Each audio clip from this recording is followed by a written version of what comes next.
Scope of learning, अधिगम के क्षेत्र। आज के इस वीडियो में हम जानने वाले हैं, बात करने वाले हैं कि लर्निंग के कौन कौन से स्कोप हैं या अधिगम के कौन कौन से क्षेत्र हैं, और इसमें हम ब्लूम्स की जो टेक्सोनोमी है उसकी भी बात करेंगे। तो हम वीडियो को शुरू करते हैं। तो सबसे पहले अगर हम स्कोप ऑफ लर्निंग की बात करें, अधिगम के क्षेत्र की बात करें, so humans continuously learn new skill from childhood, कि मानव बचपन से ही लगातार नए कौशलों को सीखता है, नई नई चीजों को सीखता है। For this reason human behaviour has the quality of dynamism, कि इस कारण मानव व्यवहार में गतिशीलता का गुण होता है, क्योंकि हम डेली, चाहे हम अपने घर की बात करें, बाहर की बात करें, स्कूल की बात करें, हर रोज कुछ ना कुछ हम नई चीजें हम सीखते हैं। तो इसलिए जो हमारे बिहेवियर में क्या चीजें होती हैं, गतिशीलता होती है, डायनेमिज्म होता है। Humans develops various behaviors by acquiring knowledge from the environment around them, कि मानव अपने चारों ओर के वातावरण से ज्ञान अर्जित कर विभिन्न व्यवहार विकसित करता है। जैसे मैंने आपको बताया, चाहे हमारा घर है, चाहे नेबरहुड है, स्कूल कॉलेज है, तो ये जो हमारे सराउंडिंग में जो एनवायरनमेंट है, जो वातावरण है, यहाँ से हर रोज हम कुछ नया सीखते हैं, जिसको हम अपनाते हैं, एक्वायर करते हैं। ठीक है, जिसका असर हमारे बिहेवियर पे पड़ता है। इसलिए जो ह्यूमन जो बिहेवियर है, इसमें डायनेमिज्म की जो क्वालिटी होती है, गतिशीलता का गुण होता है। These different types of behavior form the scope of learning, और यही अलग अलग तरह के जो व्यवहार हैं, जो नॉलेज है, जो हम चीजों को सीख रहे हैं और इन चीजों को जो हम अपना रहे हैं, ठीक है, तो अलग अलग टाइप्स के जो बिहेवियर है, इन्हीं से स्कोप ऑफ लर्निंग बनता है। ये विभिन्न प्रकार के व्यवहार ही अधिगम क्षेत्रों का निर्माण करते हैं। So the scope of learning are cognitive, affective and psychomotor, कि इस प्रकार अधिगम के 3 क्षेत्र हैं। कौन कौन से हैं? संज्ञानात्मक, भावात्मक और मनोक्रियात्मक। तो अक्सर जब आपने डीएलएड में, बीएड में जब आपने लेसन प्लान बनाया होगा, तो अक्सर इस तरह के जो ब्लूम्स की टैक्सोनॉमी पढ़ी होगी, तो उसमें आपने कॉग्निटिव, अफेक्टिव और साइकोमोटर जो ये डोमेन है, इसके बारे में भी आपने पढ़ा होगा। ठीक है, तो यही स्कोप ऑफ लर्निंग है, cognitive, affective and psychomotor. These scope are not completely separate but are related to each other, कि ये क्षेत्र पूरी तरीके से अलग नहीं है, बल्कि एक दूसरे से जुड़े हुए हैं। कैसे जुड़े हुए हैं, इसको भी हम जानते हैं। सबसे पहले अगर हम कॉग्निटिव डोमेन की बात करते हैं, संज्ञानात्मक क्षेत्र की बात करते हैं, ठीक है, तो अगर हम कॉग्निटिव डोमेन की बात करते हैं, तो इसका संबंध हमारे दिमाग से है, ठीक है, हमारे माइंड से है। This scope of learning refers to the mental process of acquiring knowledge and understanding through thoughts, experience and the senses, कि अधिगम का यह क्षेत्र विचार, अनुभव और इंद्रियों के माध्यम से जो ज्ञान और समझ हम प्राप्त कर रहे हैं, ठीक है, उनकी मानसिक प्रक्रिया को संदर्भित करता है। तो इसमें क्या चीजें कही गई हैं? ठीक है, एक्वायरिंग नॉलेज की एक मेंटल प्रोसेस है, जिसमें किसकी बात की जा रही है? Acquiring knowledge and understanding through thoughts, experience and senses, की विचार, अनुभव और इंद्रियों के माध्यम से ज्ञान और समझ प्राप्त करने की मानसिक प्रक्रिया को संदर्भित करता है। जो एक कॉग्निटिव डोमेन है, ठीक है, जो संज्ञानात्मक क्षेत्र है, इस क्षेत्र की बात करें तो इसका संबंध किससे है? हमारे दिमाग से, हमारे माइंड से है। जो चीज हम सीखते हैं, ठीक है, जो हम चीजें लर्न करते हैं, चाहे हम अपने एक्सपीरियंस की बात करें, चाहे हम सेंसेस की बात करें, उनसे जो भी चीज हम सीखते हैं, जो भी नॉलेज हम एक्वायर करते हैं, okay, it deals with the mental process involve in knowing, learning and understanding things, कि यह चीजों को जानने, सीखने और समझने में शामिल मानसिक प्रक्रिया को संदर्भित करता है। तो यहाँ पे एक चीज हमें समझ में आई कि कॉग्निटिव जो डोमेन है, इसका संबंध हमारे दिमाग से है। जो भी चीजें हमें सीख रहे हैं, जान रहे हैं, चाहे हमारा एक्सपीरियंस है, चाहे नॉलेज है, ठीक है, तो एक तरह का क्या है? मेंटल प्रोसेस है, मानसिक प्रक्रिया है, जिसके थ्रू हम चीजों को सीख रहे हैं, जान रहे हैं। ठीक है, this area has been classified by Bloom's into 6 access level which are as follows, कि ब्लूम ने इसको अलग अलग 6 कैटेगरी में इसको क्या किया है? इसको कैटेगराइज किया है। और ये 6 कैटेगरी कौन कौन सी है? नॉलेज, ठीक है, सबसे पहली जो यहाँ पे चीज आती है, नॉलेज, तो अक्सर आपने जब लेसन प्लान बनाया होगा तो नॉलेज, अंडरस्टैंडिंग, एप्लीकेशन ये चीज़ें आपने पढ़ी होंगी। तो नॉलेज ये हमारी मेमोरी से रिलेटेड है, ठीक है? फिर अंडरस्टैंडिंग, जब हम चीज़ों को याद करते हैं और याद कर करके हम चीज़ों को समझने लगते हैं। आप कोई भी चैप्टर आपने ओपन किया, ठीक है? आप चैप्टर को स्टार्टिंग में आप पढ़ते हैं, आपको याद होता है, लेकिन जब आप बार बार उसकी प्रैक्टिस आप करते रहते हैं तो चीज़ें समझ में आती है। तो सबसे पहला लेवल जो है नॉलेज का है, ठीक है? फिर अंडरस्टैंडिंग, अब चीज़ें आपके समझ में आ रही हैं और आप क्या कर रहे हो, उसको अपनी लाइफ में, आपकी जो डेली लाइफ है, आप उसमें उसको अप्लाई कर रहे हो, उसका अनुप्रयोग कर रहे हो, और उसके बाद उसका यूज़ करने के बाद फिर आप उसको एनालाइज़ कर रहे हो कि आपने जो भी यूज़ किया है, क्या सही है, क्या गलत है, ठीक है? तो फिर आप उसको एनालाइज़ करते हैं, एनालाइज़ करने के बाद फिर संश्लेषण या सिंथेसिस की हम बात करते हैं। तो इसमें क्या होता है कि जब हम चीज़ों को एनालाइज़ करते हैं, ठीक है? तो अच्छा क्या है, बुरा क्या है, ये चीज़ें हमें पता चलती है, और सिंथेसिस में क्या होता है कि इससे आप जो भी चीज़ें आपको ठीक लगती है, तो उससे आप एक नए कांसेप्ट का निर्माण करते हो, नई चीज़ों का निर्माण करते हो, नई चीज़ें क्रिएट करते हो, ठीक है? तो यहाँ पे सिंथेसिस आ जाता है, और लास्ट में हम बात करें मूल्यांकन या इवैल्यूएशन, तो इस पर हम क्या करते हैं कि लास्ट में फाइनली कंक्लूजन के तौर पे एक डिसीजन मेकिंग स्किल जो डेवलप होती है कि क्या सही है, क्या गलत है, क्या डिसीजन लेना चाहिए, क्या डिसीजन नहीं लेना चाहिए। तो लास्ट में इस प्रोसेस में आता है इवैल्यूएशन। तो कॉग्निटिव डोमेन के कितने एरियाज़ हैं? 6 एरिया हैं। नॉलेज, जिसमें हम बात करते हैं कि मेमोरी की बात करते हैं, बार-बार चीज़ों को याद करना, ठीक है?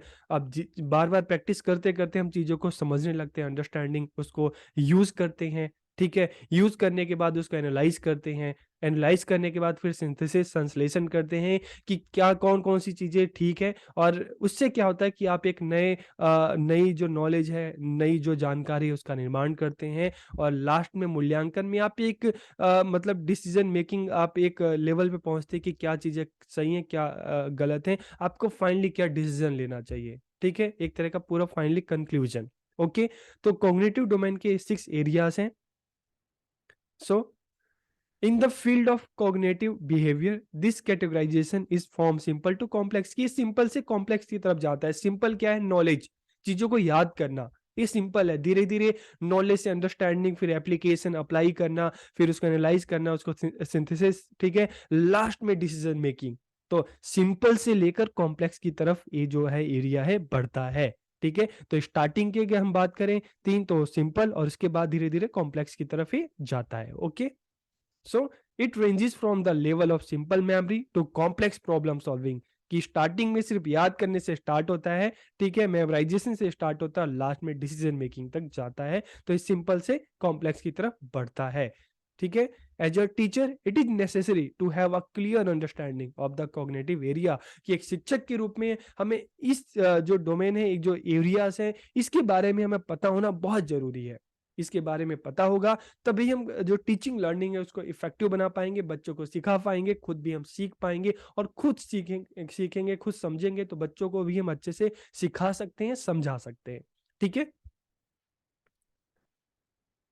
फिर हम बात करते हैं अफेक्टिव डोमेन की, भावात्मक क्षेत्र। अब हमने बच्चों को याद करना सिखा दिया, नॉलेज है, बच्चे उसको याद किया, बच्चों ने उसको समझा, अप्लाई किया, ये सारी चीजें हैं, लेकिन चीजों को हम सीखते कब है? जब हमारा उसमें इंटरेस्ट डेवलप होता है, ठीक है? कई बार बच्चे मजबूरी में फोर्सफुली चीजें, हाँ टीचर ने कहा है, डर के मारे, पेरेंट्स से जो घर पे देखे तो वो भी डर के चीजों को सीखने की कोशिश करते हैं, लेकिन अगर teacher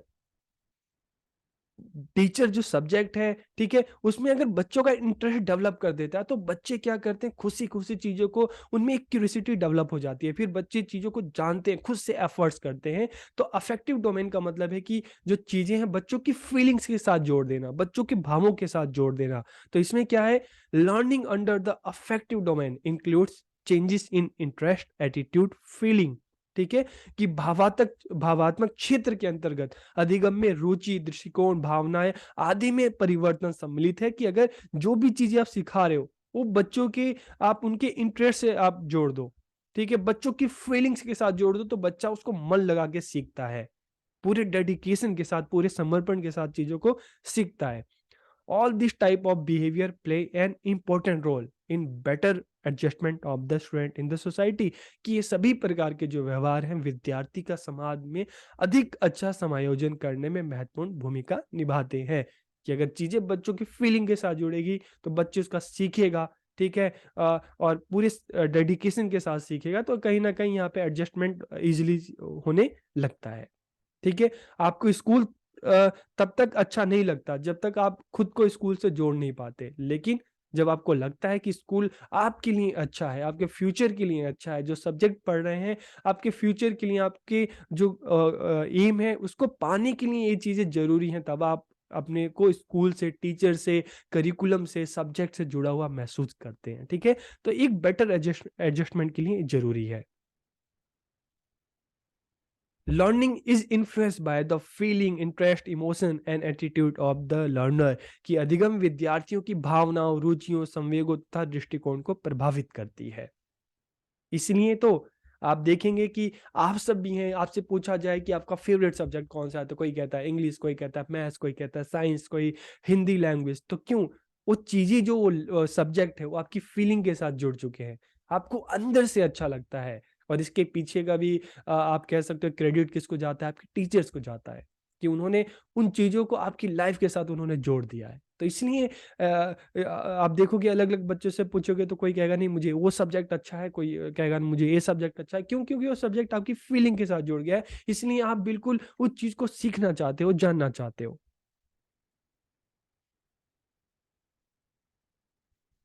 following are the classification of affective domain by Bloom. ठीक है, ब्लूम, कृतवाल और मारिया, इन्होंने जो अफेक्टिव डोमेन है इसको कैटेगराइज किया है, तो उसको भी हम देख लेते हैं। सबसे पहले इसमें आता है आग्रहण या रिसीविंग, फिर रिस्पॉन्डिंग, फिर वैल्यू, ऑर्गेनाइजेशन, और फिर क्या आता है कैरेक्टराइजेशन बाय अ वैल्यू। तो इसमें अगर सबसे पहले बात करें रिसीविंग की, आग्रहण की, तो कोई भी चीज आप क्लास में जाओ एज ए टीचर, सिखाने से पहले क्या करेंगे कि बच्चों का उसमें इंटरेस्ट डेवलप करना, बच्चों को उस चीज की तरफ अट्रैक्ट करना। आप एसएसटी पढ़ा रहे हो, आप लैंग्वेज पढ़ा रहे हो, तो ये नहीं कि क्लास में जाके पढ़ाने लगे, बल्कि उस सब्जेक्ट की तरफ पहले बच्चों को अट्रैक्ट करो। तो आग्रहण रिसीविंग में क्या होता है कि उसको रिसीव करने के लिए बच्चों को पहले अट्रैक्ट करना, कि बच्चे का ध्यान सब्जेक्ट की तरफ जाए। एक बार बच्चा सब्जेक्ट की तरफ बच्चों का जो इंटरेस्ट है सब्जेक्ट में डेवलप होने लगता है, ठीक है, बच्चा अट्रैक्ट होने लगता है सब्जेक्ट की तरफ, फिर सेकंड उसको सीखने के लिए बच्चा क्या करता है, लगातार एक्टिविटी करता है, क्रिया करता है, रिस्पॉन्ड करता है। और जब बार बार आप किसी चीजों को सीखने की कोशिश करते हो, ठीक है, तो धीरे धीरे आप उसको वैल्यू देने लगते हो, आप उसको इंपॉर्टेंस देने लगते हो। तो थर्ड स्टेज यहाँ पे आ जाता है। और जब आप उसमें पूरी तरीके से इन्वॉल्व हो जाते हो, ठीक है, तो उसमें क्या सही है क्या सही नहीं है, तो चीजों को आप फिर एक सही और नाइस तरीके से सीखते हैं, जानते हैं। और फिर आप क्या करते हो, धीरे धीरे उन चीजों को, सीखी गई चीजों को अपने कैरेक्टर में आप उसको क्या करते हो, शामिल करते हो, ऐड करते हो। ठीक है, मूल्यों का चारित्रीकरण, मतलब अपने अंदर उन मूल्यों को आप उसको स्वीकार करते हो, एक्सेप्ट करते हो। तो इस तरह से ये अफेक्टिव डोमेन के जो ये अलग अलग एरिया है, कि पहले बच्चों का जो ध्यान है या इंटरेस्ट है, ठीक है, बच्चों को सब्जेक्ट की तरफ अट्रैक्ट करना, सीखने के लिए तैयार करना, फिर बच्चा धीरे धीरे उसमें इन्वॉल्व होता है। ठीक है, सेकंड स्टेज आ जाती है अनुक्रिया, इन्वॉल्व होता है। फिर धीरे धीरे जब इन्वॉल्व हो जाता है तो उसको वैल्यू देने लगता है, इंपॉर्टेंस देने लगता है। फिर ठीक है, धीरे धीरे फिर अगर हम ऑर्गेनाइजेशन की बात करें, चीजों को जानता है, सीखता है, तो क्या चीजें अच्छी है क्या नहीं है, तो चीजों को एक बहुत सिस्टमेटिक तरीके से उसको ऑर्गेनाइज करता है, क्या उसको सीखना चाहिए, क्या उस चीज में सीखना नहीं चाहिए। और उसके बाद जो उसको जो जो चीजें उसमें अच्छी लगती है उसको अपने कैरेक्टर में शामिल करता है। ठीक है, तो अफेक्टिव डोमेन जो हमारी फीलिंग के साथ जुड़ा हुआ है, ठीक है, तो सिर्फ बच्चों को नॉलेज देना काफी नहीं है, ठीक है, चीजों को सिखाना काफी नहीं है, बल्कि चीजों को अगर हम उनके बिहेवियर के साथ जोड़ दें, उनके इमोशंस के साथ जोड़ दें, तो बच्चा और मन लगा के चीजों को सीखने की कोशिश करता है। फिर अगर हम बात करें साइकोमोटर डोमेन, तो साइको, ठीक है, मतलब जो हमारे दिमाग से जुड़ा है, और मोटर मतलब जो हमारी फिजिकल एक्टिविटी से जुड़ा है। तो इस तरह का एक ऐसा डोमेन, एक ऐसा एरिया जिसका संबंध हमारे दिमाग और हमारे शरीर, बॉडी और माइंड दोनों के साथ है, इसमें दोनों चीजें शामिल हैं। ठीक है, तो इसको मनोक्रियात्मक क्षेत्र भी कहा जाता है। So this field deals with psychomotor skill that can be develop under the supervision of an expert और स्किल पर्सन। कि यह क्षेत्र मनोक्रियात्मक कौशलों से संबंधित है जो कि एक विशेषज्ञ या कुशल व्यक्ति के पर्यवेक्षण के अंतर्गत विकसित किया जा सकता है। ठीक है। So, for example, activities like writing, playing, staging drama, etc., in which both body and mind are used। ठीक है, कि अगर हम बात करें, चाहे लिखना है, खेलना है, नाटक मंचन है, ड्रामा है, ये सारी चीजें अगर हम देखें तो इसमें हमारी बॉडी भी इन्वॉल्व होती है, माइंड भी, दोनों चीजें साथ में चलती हैं। तो साइको, ठीक है, हमारा माइंड, और मोटर जो हमारी एक्टिविटी है, फिजिकल एक्टिविटी है, दोनों चीजें इसमें आती हैं। ठीक है, तो हमारा बॉडी और माइंड दोनों साथ में इसमें काम करते हैं, दोनों ही इन्वॉल्व होते हैं। तो अगर हम प्लेइंग प्लेइंग खेलने की बात करते हैं तो आप चाहे फुटबॉल खेलो, ठीक है, चाहे क्रिकेट खेलो, ये भी इसके लिए कोच चाहिए, एक्सपर्ट चाहिए होता है। ठीक है, आप ड्रामा करते हो तो उसके लिए भी एक एक्सपर्ट चाहिए होता है। आप लिखते भी हैं तो इसमें भी अगर आप टीचर है उस पर ध्यान देगा तो आप अपने राइटिंग स्किल को और बढ़िया कर सकते हो। ठीक है, तो इसके लिए एक एक्सपर्ट जरूरी होता है ताकि वो जो स्किल है आप में डेवलप किया जा सके। और ये सारी ऐसी स्किल है जिसमें आपका बॉडी और माइंड दोनों की ही इन्वॉल्वमेंट होती है, सिर्फ सोचना नहीं होता, करना भी होता है साथ के साथ। सो Simpson was the first to try to classify this psychomotor aspect of the child's behavior। कि सर्वप्रथम सिम्पसन जो है उन्होंने जो साइकोमोटर डोमेन है इसको कैटेगराइज करने का प्रयास किया था। ठीक है, सो उनके बाद, सिम्पसन के बाद harrow develop it's after Simpson, कि उनके बाद हैरो ने इसे विकसित किया। ठीक है, और हैरो ने इसको अलग अलग 6 पार्ट्स में कैटेगराइज किया जिसको हम देखते हैं। सबसे पहला है सहज क्रियात्मक अंग संचालन, रिफ्लेक्स मोमेंट्स। तो इसमें अक्सर आप देखते हो कि हमारी बॉडी में जैसे हमारे बॉडी, चाहे हमारे हैंड है, आंख है, कुछ चीजें हमारी जो होती हैं सहज होती हैं, अपने आप हो जाती हैं। जैसे आपके अचानक सामने आप कहीं जा रहे हो, अचानक से धूल उड़ती है, ठीक है, तो आपका हाथ अपने आप आंखों के सामने आ जाता है, आपकी आंखें अपने आप बंद हो जाती है। ठीक है, आप कहीं जा रहे हो, ठीक है, जाते जाते आपने देखा कि आपके ऊपर या मान लो कोई पत्ता आके गिर गया, ठीक है, या अचानक से आपके ऊपर कोई छिपकली आके गिर गई हाथ पे, तो आप तुरंत उसको अपने हाथ से हटा दोगे। तो ये अपने आप हो जाता है। तो बहुत बार दिन में ऐसी बहुत सारी क्रियाएं होती हैं जो हम नहीं करते, चीजें अपने आप होने लगती है। ठीक है, तो ये बॉडी का हमारा क्या होता है, रिफ्लेक्स मोमेंट होता है जो अपने आप होता है। इसके लिए हमारी कोई पहले से प्री प्लानिंग नहीं होती। ठीक है, आधारभूत अंग संचालन, बेसिक फंडामेंटल मूवमेंट। तो आप छोटे बच्चों को देखा होगा कि धीरे धीरे जब बच्चा चाहे खड़े होने की कोशिश करता है, बच्चा चलता है, तो इसमें जो आधारभूत अंग संचालन, बेसिक फंडामेंटल मूवमेंट्स में क्या होता है कि बच्चा चाहे कूदने की कोशिश करता है, चलने की कोशिश करता है, तो एक टेम्परेरी होता है, ज्यादा लंबे टाइम तक नहीं होता। बच्चा चलना सीखता है तो बार बार बच्चा चलने की कोशिश करता है, गिर जाता है। ठीक है, बच्चा कूदने की कोशिश करता है, ठीक है, तो लेकिन बार बार कूद नहीं पाता। तो यहाँ पे क्या है कि एक्टिविटी हो रही है, धीरे धीरे बच्चा सीख रहा है, लेकिन ये लॉन्ग टर्म के लिए नहीं होता। धीरे धीरे बच्चा कोशिश करता है, छोटे बच्चे को देखो, बैठने की कोशिश करते हैं, बैठने लग जाते हैं, तो खड़े होने की कोशिश करते हैं, खड़े होने लगते हैं तो चलने की कोशिश करते हैं। ठीक है, तो यहाँ पे बच्चा ट्राई कर रहा है।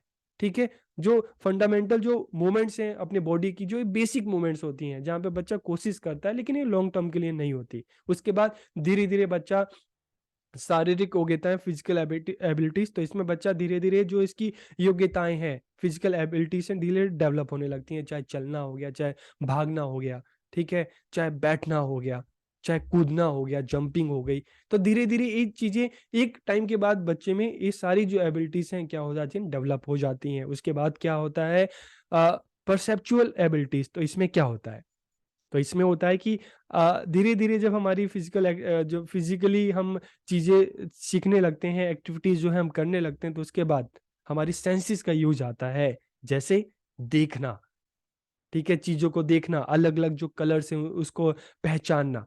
इसके अलावा आप स्मेल करते हैं, तो स्मेल में भी क्या होता है कि आप अलग अलग है कि स्मेल है, तो चाहे खाना बन रहा है, कई बार छोटे बच्चे कहते हैं यार ये तो मैगी बन रहा है, तो उनको उस तरह की स्मेल आती है, अच्छी स्मेल, फ्लावर्स की स्मेल, ठीक है, खराब स्मेल, सारी स्मेल। तो इस तरह की एबिलिटीज भी धीरे धीरे डेवलप होने लगती हैं। इसके अलावा फीलिंग, ठंडा है, गर्म है, ये भी बच्चे फील करने लगते हैं। तो परसेप्चुअल एबिलिटीज, इस तरह की भी एबिलिटीज जो है डेवलप होने लगती हैं। और इसके बाद हम बात करें स्किल्ड मूवमेंट, कौशल युक्त अंग संचालन, जैसे डांस करना, ठीक है? स्विमिंग, तैरना, इस तरह के जो मूवमेंट्स इसको हम क्या कहते हैं? स्किल्ड मूवमेंट्स कहते हैं। और लास्ट में सांकेतिक संप्रेषण, सिंबॉलिक कम्युनिकेशन। सिंबॉलिक सांकेतिक क्या होता है कि धीरे-धीरे हम इतने एक्सपर्ट हो जाते हैं कि हम बिना बोले, ठीक है? सिर्फ़ सिंबॉलिक जो सिंबल्स का यूज़ करके बिना बोले ही हम अपनी फीलिंग्स को सामने ज़ाहिर कर सकते हैं। तो साइकोमोटर डोमेन में इस तरह की जो अलग-अलग एरिया जो हैं इसको कैटेगराइज़ किया गया है, जिसमें हमारे बॉडी की जो बिल्कुल रिफ्लेक्स मूवमेंट्स हैं, सहज क्रियाएँ हैं जो अपने आप हो जाती हैं, उसके साथ-साथ जो स्किल्ड जो है मूवमेंट्स हैं और जो सिंबॉलिक कम्युनिकेशन है जो बिल्कुल हाईएस्ट लेवल पे है, ये सारी चीज़ें इसके अंदर में आती हैं, जहाँ पे हमारा माइंड और हमारा जो मतलब जो बॉडी है, दोनों एक साथ में काम करते हैं, ठीक है? तो आज के इस वीडियो में हमने स्कोप ऑफ लर्निंग में देखा कि लर्निंग के जो 3 स्कोप हैं, कौन-कौन से? कॉग्निटिव, जिसका संबंध किससे है? जिसका संबंध है हमारे माइंड से है। और इसके बाद हमने बात की अफेक्टिव, जिसका संबंध हमारी फीलिंग्स के है कि लर्निंग जो है वो दिमाग की भी ज़रूरत होती है, लेकिन उसके साथ-साथ हमारी जो फीलिंग्स है उस वो भी उसमें जुड़नी चाहिए। और साथ के साथ साइकोमोटर, दिमाग और शरीर दोनों ही इन्वॉल्व उनमें होना चाहिए। तो आपको ये वीडियो कैसा लगा? कमेंट करके ज़रूर बताइए। आप सबका बहुत-बहुत धन्यवाद।